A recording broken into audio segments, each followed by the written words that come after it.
Yeah, so I think one of the arguments I make in the book is that to a large extent, woke is, which I define as making sacred of historically marginalized race, gender, and sexual identity groups. That's woke in a sentence. It's really this fetishization and focusing of the holy trinity, race, gender, sexuality on the left. And I argue that that is not so much, I'm not saying there's nothing to the Chris Rufo, James Lindsay argument around Marxism, pulling out the class cartridge from the oppressor-oppressed console and sticking the identity one in. That's certainly part of what's going on. But what I argue is more important is what this is a kind of radicalizing of the underlying tissue of public morality in Western countries, which is basically left liberal, believes in equality, believes in minority rights. And if you radicalize that underlying left liberal tissue, humanitarian, liberal, egalitarian, what you get is speech codes, what you get is affirmative action, what you get is disparate impact law,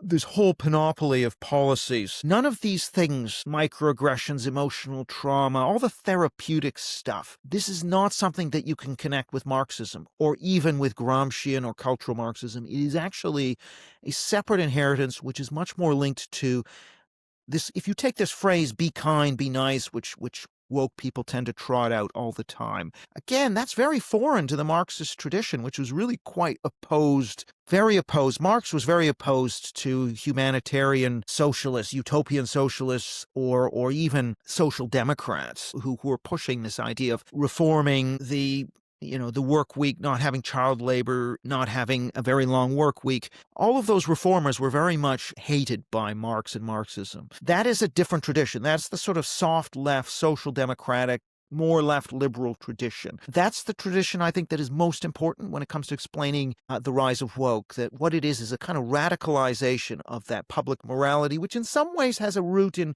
Christianity, what Nietzsche would call the slave morality, the focus on the weak and the defense of the weak in Christianity, which informs humanitarianism, which informs social democracy and that whole left liberal tradition. I would say that's closer to the rise of woke than cultural Marxism.